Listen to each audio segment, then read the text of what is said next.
हम आपसे ये कहना चाहते हैं कि कुछ दिनों के लिए आप अपना कारोबार बंद कर लें तो अच्छा रहेगा।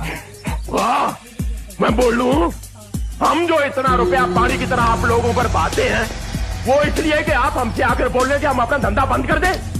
अरे होगा पावरफुल, हमने बड़े बड़ों के पावर ढीले कर दिए। कमिश्नर, इस इलाके में एक ही आदमी पावरफुल है और वो है शमशेर सिंह, ठाकुर शमशेर सिंह।